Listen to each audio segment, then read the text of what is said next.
ఎప్పటికప్పుడు తాజా వార్తలను అందిస్తున్న ఏపీ పవర్ న్యూస్ కు స్వాగతం. అనకాపల్లి టీడీపీలో ముదిరిన అసమ్మతి, ఇన్ఛార్జ్ మార్పు కోసం సీనియర్ కార్యకర్తల అల్టిమేటం. అనకాపల్లి నియోజకవర్గ తెలుగుదేశం పార్టీలో రాజకీయ సెగలు ఒక్కసారిగా రాజుకున్నాయి.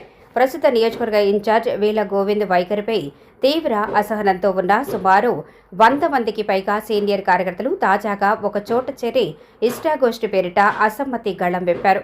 పార్టీ కోసం దశాబ్దాలుగా పనిచేస్తున్న తమను ఇన్ఛార్జి ఏమాత్రం పట్టించుకోవటం లేదని, కార్యకర్తలకు అండగా ఉండని నాయకుడు తమకు వద్దంటూ వారు బహిరంగంగా ఆగ్రహం వ్యక్తం చేశారు.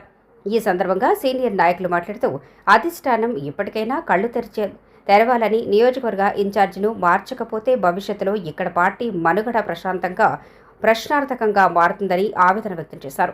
ఈ సమస్యపై ఇప్పటికే జిల్లా ఇన్ఛార్జ్ మంత్రి కొల్లి రవీంద్రకు, పార్టీ రాష్ట్ర అధ్యక్షులు పల్లా శ్రీనివాసరావుకు మొరపెట్టుకున్నా ఫలితం లేకుండా పోయిందని వారు వాపోయారు. చివరి ప్రయత్నంగా పార్టీ జాతీయ ప్రధాన కార్యదర్శి నారా లోకేష్ వెంటనే స్పందించి అనకాపల్లి నియోజకవర్గ పరిస్థితులపై ప్రత్యేక దృష్టి సారించాలని వారు డిమాండ్ చేశారు. పార్టీని కాపాడుకోవాలని తాపత్రయంతోనే తాము ఈ విషయాన్ని అధిష్టానం దృష్టికి తీసుకెళ్తున్నామని, ఒకవేళ ఇన్ఛార్జి బాధ్యతపై నిర్ణయం తీసుకోకపోతే నియోజకవర్గంలో పార్టీ కనుమరుగయ్యే ప్రమాదం ఉందంటూ కార్యకర్తలు హెచ్చరించారు. మొత్తం మన వక్తలందరూ కూడా మన కార్యకర్తలు, లీడర్లు వారి తాలూకా ఒపీనియన్ అంతా చెప్పారు. పార్టీ గురించి వాళ్ళు చేస్తున్న పనులు మీకు ఇవన్నీ ఆలోచిస్తే అర్థమయ్యేది ఏంటంటే, ఇక్కడ పూర్తిగా అంటే మనం ఏ యాంగిల్లో చూస్తే అదే కనబడుతుంది. మొత్తం అందరూ కూడా ఒక ఆలోచన చేస్తే ఇక్కడ పూర్తిగా అనకాపల్లి నియోజకవర్గంలో పీడా గోవింద్ అనే వ్యక్తి ఇన్ఛార్జిగా పనికి రాడు అనేది మీకు అర్థమవుతుంది. ఇన్ఛార్జ్ అంటే మీకు ఇన్ఛార్జ్ అంటే అర్థం ఏంటి అనుకుంటారు? ఇన్ఛార్జ్ అంటే ఒక నియోజకవర్గంలో 2 లక్షల మంది ఓటర్లు ఉంటారు. ఈ 2 లక్షల మంది ఓటర్లో మన తెలుగుదేశం పార్టీ వాళ్ళు 1 లక్ష మంది ఉంటారు, లేకపోతే ఒక 90 లక్షల మంది అందు ఉంటారు, 90,000 మంది అందు ఉంటారు. వీళ్ళందరినీ ఏకత్రాటి మీద గ్రూపులు లేకుండా నడపవలసిన బాధ్యత కన్వీనర్ ఎవరిది? మన ఇక్కడ ఉన్నటువంటి ఇన్ఛార్జిది. ఇన్ఛార్జ్ అంటే 4 లక్షలు పెట్టుకొని బోర్డు పెట్టుకొని తిరగడం కాదు. వీళ్ళందరినీ కూడా ఒక మాట మీద నిలబెట్టవలసిన బాధ్యత ఆ ఇన్ఛార్జ్ మీద ఉంది. కానీ ఈ ఇన్ఛార్జికి అది లేదు. వీడికి ఎక్కడ వ్యాపారాలు దొరుకుతాయి, ఎక్కడ ఏం దొరుకుతుంది, మనకు అనుకూలంగా ఏం చేసుకుందాం అని చెప్పి ఆ ఆలోచన తప్ప ఏ ఊర్లో ఎక్కడ గ్రూపులు ఉన్నాయి, అందరూ ఒక తాటి మీద ఉన్నారా లేదా, సీనియర్లు జూనియర్లు అందరూ కలిసికట్టుగా పనిచేస్తున్నారు లేదా అన్న ఆలోచనే లేని వ్యక్తి ఈ పీడా గోవిందని చెప్పి మీ అందరికీ కూడా నేను సభాముఖంగా తెలియజేస్తున్నాను. ఎంచేతంటే అలా మాటూరులోని అలా నాయస్ కూడా రాలేదండి ఆ మీటింగ్ అంతే, ఒరే ఆడిగా పక్కన మిల్లడరా అని చెప్పి, ఆడిగాపోతే ఈడవుతాడు, ఈడిగాపోతే ఆడవుతాడు అని చెప్పి అన్నటువంటి వ్యక్తికి రేపొద్దున్న మన సమాధానం చెప్పాలి. పీడా గోవిందా, నువ్వు ఇక్కడ పనికి రావు కాబట్టి నీవు అవ్వదు ఇంకోటి వస్తాడని చెప్పి మన అందరం కూడా మరి ముక్త ఖండంతో ఇవాళ నేను చెప్తున్నాను మీకు అందరికీ కూడా, ఈవేళ ఇదే పరిస్థితి కొనసాగితే రేపొద్దున ఈ పీడా గోవింద్కి టికెట్ ఇక్కడ ఇచ్చినా సరే ఆడికి డిపాజిట్ కూడా రావని చెప్పి మీ అందరికీ కూడా సమావేశం చేస్తాను. ఎందుకంటే పార్టీ మీద మనకు ఉన్నటువంటి మమకారం, మనం ఏం పదవులు వద్దు లేదా మరొకటి వద్దు, పార్టీ ఇక్కడ రేపు గెలాల, రేపు లోకల్ బాడీస్లో కూడా గెలాల. మనం గెలాలని తాపత్రయంతో మనం చేస్తున్నాం తప్ప మరి వేరే విధంగా కాదు. రేపు ఇదే పరిస్థితి క్రోడీకరించుకోకుండా అందరినీ కలపకుండా మొత్తంగా ఎలక్షన్కి వెళ్తే బొమ్మ చూపిస్తారు రేపు ఎలక్షన్లు అని చెప్పి మీకు అందరికీ కూడా తెలియజేస్తున్నాం. ఇటు దిగు స్థాయిలో కొంతమందికి భయం ఏడు సీఎం రిలీఫ్ ఫండ్ ఇవ్వండి, సీఎం రిలీఫ్ ఫండ్ ఆడిచ్చిందటి మనకి ఇవ్వకపోతే డైరెక్ట్గా మనం విజయవాడ వెళ్తే మనకు వస్తాయి సీఎం రిలీఫ్ ఫండ్. ఈ చంద్రబాబు నాయుడు ఎవరి కవలతలకి ఇస్తున్నాడు, దానికి బ్లాక్మెయిల్ ఏం లేదు, ఎవడో బ్లాక్మెయిల్ చేసే పరిస్థితి కూడా లేదు. మనకందరికీ కూడా ఎవరిస్తుంది, వీళ్ళ పార్టీ మనుగడ బాగోవాలా, రేపొద్దున ఎలక్షన్లో మనం గెలాలా. అంతేగాని ఇక్కడ ఏవచ్చి పీడా గోవింద్ ఇక్కడ ఉంటాడంటే ఇన్ఛార్జి మనకు బొక్క ఏడిది, ఇన్ఛార్జి పని ఏంటి ఉంది, మన అందరినీ కలుపుకొని డ్యూటీ చేయకపోతే ఇన్ఛార్జి ఉండేందుకు లేకపోతుంది. ఇప్పుడు నీకు పరిస్థితి ఏంటంటే తెలుగుదేశం పార్టీ అభిమానులు, కార్యకర్తలు, నాయకులు అందరికీ కూడా నా నమస్కారాలు తెలుపుకుంటున్నాను. మరి ఈరోజు ఇష్టాగోష్ఠి కార్యక్రమం కొంటాల శ్రీని గారు చాలా లేటుగా పెట్టడం జరిగిందని నేను అంటున్నాను.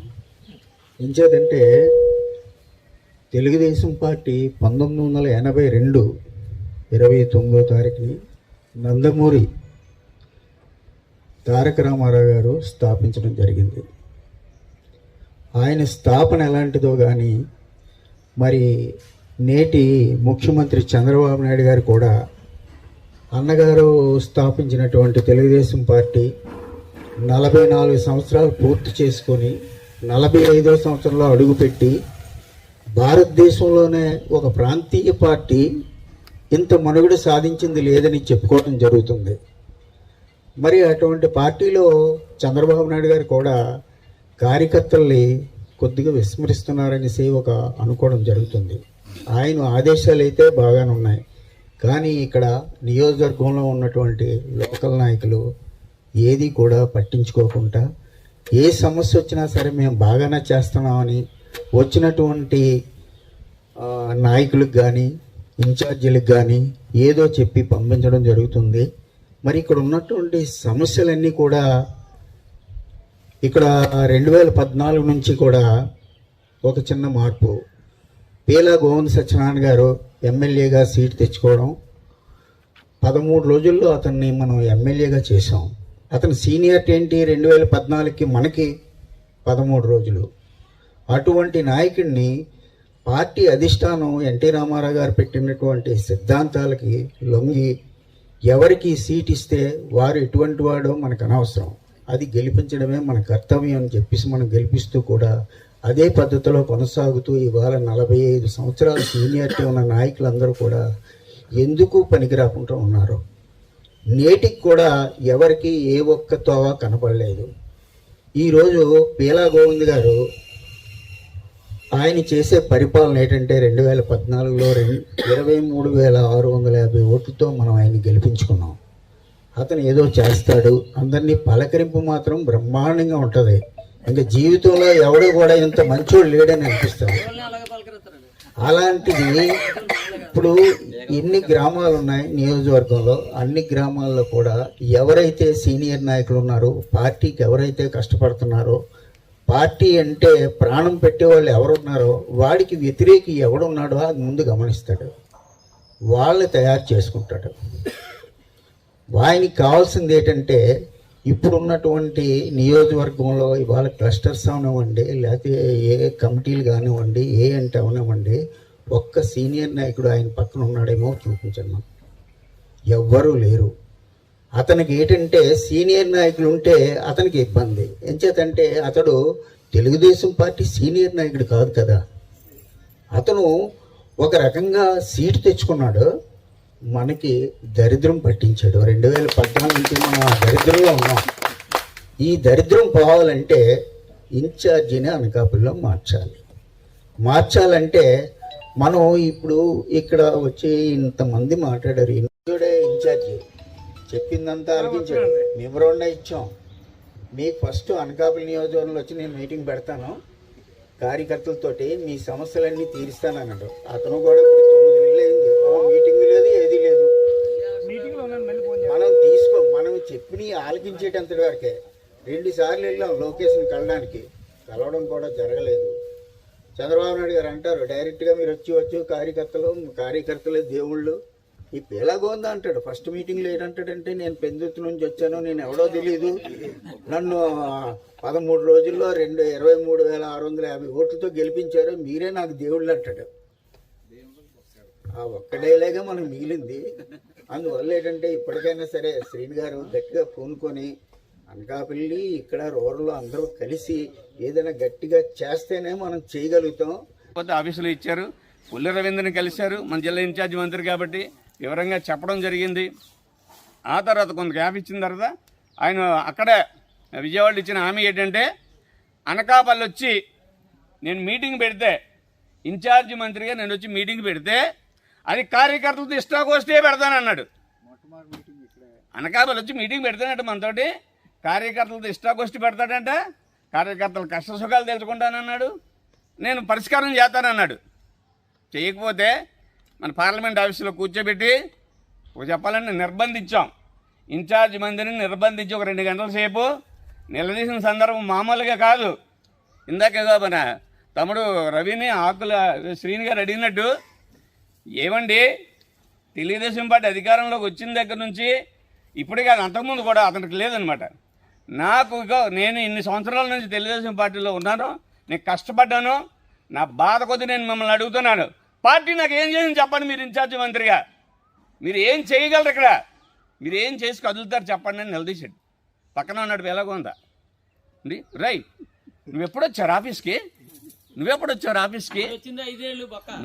వచ్చావు మేమెప్పుడు నుంచి ఉన్నాము నువ్వు నన్ను అడుగుతాడు ఆఫీస్కి రాలేదని నువ్వెక్కడో ఉంటే నీ దగ్గర నేను అనుకోతాను తెలుగుదేశం పార్టీ జెండా పట్టుకొని తిరిగాను తెలుగుదేశం పార్టీ కోసం కష్టపడ్డాను నా బాధ ఇదే అని చెప్పేసి నిలదీసి అడిగితే ఒకరా ఎదురా అడుగుతుంటే ఇన్ఛార్జ్ మంత్రి గుక్కలు మింగుతూ ఉండేవాడు ఇక లాభం లేదు ఇక్కడ ఎలా కాదు అంతా ప్రెస్ అవుట్ అయిపోతుంది దయచేసి అలర్ట్ చేయకండి అని చెప్పి రిక్వెస్ట్ చేసి నేను ఈ మన జోనల్ ఇన్ఛార్జీలు అందరినీ కలిపి పార్టీతో చర్చించి మీకు మంచి నిర్ణయం తీసుకొని మంచి వార్త చెప్తా ఉంటారు ఈ రోజుకి లేదు ఆయనకి కూడా పూర్తి ఆధారాలు ఇచ్చేవన్నీ కూడా ఏమన్నా వేగ్గా మాట్లాడుతున్నట్టు కాకుండా ఎవరెవరిని వేరే పార్టీ నుండి తీసుకొచ్చి వీళ్ళు బంధుత్వాలను ఇంకోటని కలరింగ్ ఇచ్చి ఇలా చేస్తుంటే పార్టీని బతికించండి మీ ఎవరు పిల్లగొంది అన్నాడు నీకు ఏ పదవి కావాలరా కొంతమందిని మేము పదవుల కోసం అడగట్లేదండి అనకాపల్లిలో పార్టీని బతికించండి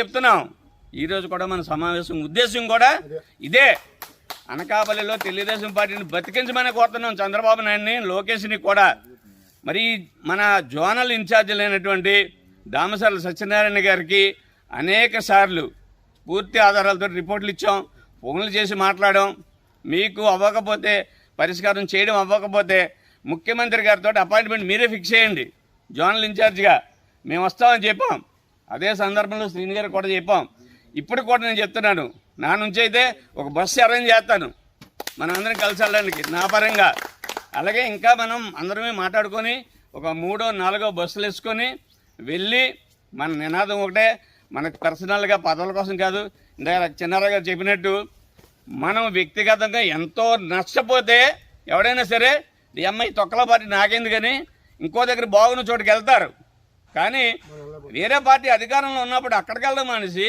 మన పార్టీ అధికారంలోకి వస్తుందని ఎదురు చూసి అందరూ ఇళ్ళ దగ్గర మటను చికెన్లు మంచి మంచి కూరలతోటి భోజనాలు చేసుకుంటారు మరి మనం ఏం చేస్తున్నాం అయిన పక్కనెట్టి పార్టీ కోసం చర్చిస్తున్నాం ఇది కదా పార్టీ అంటే ఇది కదా పార్టీ కోసం కష్టపడడం అంటే మనం ఏదో ఎవరికో ఏ పదవి కావాలని అడగట్లేదు శ్రీని గారి పదవి కావాలని అడగట్లేదు బోడి వెంకటరావు గారి పదవి కావాలని అడగట్లేదు నాకు కావాలని అడగట్లేదు అనకాపల్లి పార్టీ చచ్చిపోతుంది రవి తమ్ముడు చెప్పినట్టు శ్రీని గారు చెప్పినట్టు రేపు ఎంపీటీసీ ఎలక్షన్స్ వస్తాయి రేపు కార్పొరేటర్ ఎలక్షన్స్ వస్తాయి కౌన్సిలర్ ఎలక్షన్స్ వస్తాయి మున్సిపల్ ఎలక్షన్స్ వస్తాయి ఎవడు గెలిపిస్తాడు మన బరికాయ శ్రీని చెప్పినట్టు మనం పార్టీకి దగా చేయక్కర్లేదు సైలెంట్గా ఉంటే తనుకుపోతారు అది గమనించకుండా మరి నేనైతే అంటున్నాను పార్టీ అధిష్టానం చంద్రబాబు నాయుడు గారు నా దగ్గర అందరి డేటా ఉంది అంటాడు మరి అందరి డేటా ఉన్నప్పుడు మరి అందరి విషయాలు తెలిసినప్పుడు మా ఇన్ఛార్జి డేటా మీ దగ్గర ఉండాలి కదా ఇన్ఛార్జి మంచి చేస్తుండో చెడు చేస్తుండో మీ దగ్గర 100 రిపోర్ట్లు ఉన్నాయన్నారు 100 రిపోర్ట్లు ఎందుకండి అవి అట్టే పెట్టి ఈ దొంగను కొనసాగించడానికి అని చెప్పేసి అడుగుతున్నాం పార్టీని చంపేసేవాడిని కొనసాగించడానికి అని అడుగుతున్నాం కాబట్టి ఇమీడియట్లీ ఈ ఇన్ఛార్జిని మార్చి అనకాపల్లిలో పార్టీని బతికించడమే ధ్యేయంగా మనం అందరం కూడా నెక్స్ట్ స్టెప్ కూడా తీసుకొని ముందుకెళ్దామని దానికి తగిన విధంగా పూర్తి సహాయ సహకారాలతో ముందుకు వెళ్తామని చెప్పేసి తెలియజేస్తూ సెలవు తీసుకుంటాం. ఎస్ఎల్పీపీ మరియు కోర్ కమిటీ సభ్యులు మరియు ఎక్స్ మండల పార్టీ అధ్యక్షులైనటువంటి కొంత శ్రీని గారికి మన గొడవ సత్యనారాయణ గారికి బోడి వెంకటరావు గారికి నా హృదయపూర్వకమైన నమస్కారములు. ముఖ్యంగా తెలియజేయనిది ఏమనగా తెలుగుదేశం పార్టీ ఆవిర్భావం నుంచి నాటి నుంచి నేటి వరకు ఒకటే పార్టీ ఒకటే సిద్ధాంతం. తెలుగుదేశం పార్టీ అంటే ఒక క్రమశిక్షణ గల పార్టీ. నేను నాటి నుంచి నేటి వరకు అప్పటి నుంచి ఇప్పటి వరకు కూడా ఒకటే పార్టీ. ఎవరైనా సరే ఎవరైనా మన పార్టీలో తీసుకొస్తాను తప్పించి నేను అవతలదానికి వెళ్ళే ప్రసక్తి లేదు. అటువంటిది ముందు గతంలో మనకి నాయకత్వం చేసినప్పుడు నాయకత్వం ఎలాగుండేది. ఉదాహరణకి ఇప్పుడు లెక్కేసుకోండి, సీనియర్ మన పక్క తెలుగుదేశం పార్టీ కొంచుకోట్లో ఉన్నటువంటి తెలుగుదేశం పార్టీని మనం ఉన్నాం. గతంలో ఎలాగుండేది, ఇప్పుడు ఎలాగుండేది. గతంలో అయితే ఏ ఇన్ఫర్మేషన్ సరే అన్ని కోణాల నుంచి, అన్ని క్యాస్టుల నుంచి, అన్ని వర్గాల నుంచి కలుపుకుపోయే వ్యక్తి గతంలో ఎవరు చేశారో పేరు చెప్పక్కర్లేదు, మీకు తెలుసు. ఇప్పుడు ఏం చేస్తుంది, వచ్చారంటే బతో పెండ్రా వాట్సాప్ పెట్టేస్తాను. ఇలాగా వచ్చినోడు ఆడే వస్తాడు, పోయినాడు ఆడే పోతాడు. అడిగినోడు చెడ్డ ఆకృషి నిన్నాడు నోరు ఉందా ఆడికి భగవంతుడు నోరిచ్చాడు, నోరు మాట్లాడతాడు రాడు, అడిగినట్టు నాకు ఏ పళ్ళేం కావాలా, ఏ పళ్ళు ఉంటాయి నా పక్కన ఉన్నప్పుడు అది ముందు నాయకత్వం అనేది లోపం. అది ఫస్ట్ అది పేరు చెప్పకూడదు, ఎవరైనా ఒకటే. ఎందుకంటే నాయకత్వం ఎవరు చేసినా సరే అందరినీ, ఇప్పుడు గుండాలు ఉంది, ఈ కాలవాతలు ఒక్కుంటాయి, అలాగే అప్పుడు మన ఎక్కడ సాయిబాబా గుడి దగ్గర ఒక్కుంటాయి, అది శివాలయం దగ్గర ఒక్కుంటాయి, రకరకాల కుంపట్లు ఉన్నాయి. దయచేసి రానున్నటువంటి స్థానిక ఎలక్షన్లు ఉన్నాయి కనుక మీరందరూ మంచితో ఆలోచించి అవగాహన చేసుకొని సరైనటువంటి ఏంటంటే నాయక ఎన్టీ రామారావు కుటుంబ సభ్యులని చెప్పుకోవాలండి. ఎందుకంటే నందమూరి తారక రామారావు గారు మనకి పార్టీ అభివృద్ధి కూడా ఇప్పటి వరకు కూడా చాలామంది పార్టీని నమ్ముకొని పార్టీ కష్టపడి పనిచేసే వాళ్ళు ఎక్కువ ఉన్నారు.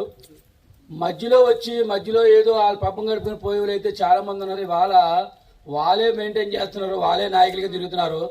సీనియర్ అని పేరు మనం ఒకటి, అది ఒకటే మిలిగింది. 40-44 సంవత్సరాలు పెట్టి సీనియారిటీ ఒకటి తప్ప మరి మనకు సంపాదించింది లేదు, పార్టీలో గుర్తింపు అన్నది కూడా లేకుండా పోయింది. ఇవాళ దయించి రేపు రాబోయే పంచాయతీ ఎలక్షన్లో కార్పొరేట్ కంపల్సరీ దెబ్బతింటాం. అది నాయకులు ఇస్తున్నారు ఏదైతే మనకు తెలియదు, కానీ మన తాలూకా ప్రభావం ఆ రోజు ఉంటుంది. అది కంపల్సరీ. అంటే వ్యతిరేకంగా చేస్తున్నాను కాదు, మనం సైలెంట్ అయితే చాలు. కొన్ని మండలాలు ఎగిరిపోతాయి, కొన్ని కార్పొరేషన్లు కూడా ఎగిరిపోతాయండి. ఎందుకంటే మనం సహించి ఎంతవరకు ఓపు పట్టగలం, ఓపు పట్టగలం. 40 సంవత్సరాలు బట్టి ఓపు పెట్టి అని నా చిన్ననాటి నుండి చిన్న గుర్తింపు చెప్తానండి. వైఎస్ఆర్సీపీ పాలనలో జరిగిన అరాచకాలను ఎండగడతామని మరి ఎలక్షన్ ముందు మనందరికీ చెప్పి ఆ రోజు జరిగిన భూదందాలు కావచ్చు, అక్రమంగా కాజేస్తున్న క్వారీలు కావచ్చు, అనేకమైన పరిస్థితుల్ని మనం అధిగమించి వాళ్ళందరికీ కూడా బుద్ధి చెప్పే ప్రయత్నం చేస్తామని మనం ఎలక్షన్ ముందు చెప్పాం. కానీ పార్టీ ఈరోజు కూటమి ప్రభుత్వం వచ్చిన 2 సంవత్సరాలకి కూడా మనం అన్నీ మర్చిపోయాం. ఎందుకంటే వాళ్ళకే పెద్దపీట వేస్తున్నారు కాబట్టి. ఈరోజు వైఎస్ఆర్సీపీ వాళ్ళకే పెద్దపీట ఉంది, తెలుగుదేశం పార్టీ కార్యకర్తలు పట్టించుకునే పరిస్థితి లేదు. ఇప్పుడు నేను కుర్రాన్ని, నా గురించి నేను మాట్లాడను. అనేకమైనటువంటి సీనియర్ నాయకులు ఇందా చెప్పారు, 40 సంవత్సరాలు 44 సంవత్సరాలు పెద్దలు, మాజీ మంత్రి గారు దాడి వీరభద్ర గారితో పనిచేసి, ముందు కన్నబాబురాజు గారితో పనిచేసి, అలాంటి అనేకమైన పార్టీ పెట్టినప్పటి నుంచి కూడా తెలుగుదేశం పార్టీ కండువ కప్పుకొని, తెలుగుదేశం పార్టీ జెండా పట్టుకొని అన్న నందమూరి తారక రామారావు ముందు మరి వర్గాలు ఎక్కడ పోతే తెలియదు. అప్పుడు బాయి అంటున్నారు.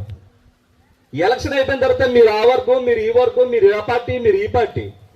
మరి ఇన్ని వర్గాలు, ఇన్ని పార్టీలు లెక్కేసిన వాళ్ళు వైఎస్ఆర్సీపీ వాళ్ళు ఎలా మీరు పక్కన పెట్టుకోవాలని చెప్పండి. మేము ఆ రోజు ఓటు వేయించడానికి ప్రతి ఒక్కరి ఇంటికి వెళ్ళి కాళ్ళు పట్టుకొని మేము ప్రతిపాదించి ఓటు వేస్తే మీరు ఇలా అందంలో కూర్చున్నారు. కానీ ఈరోజు ఆ పరిస్థితి లేదు.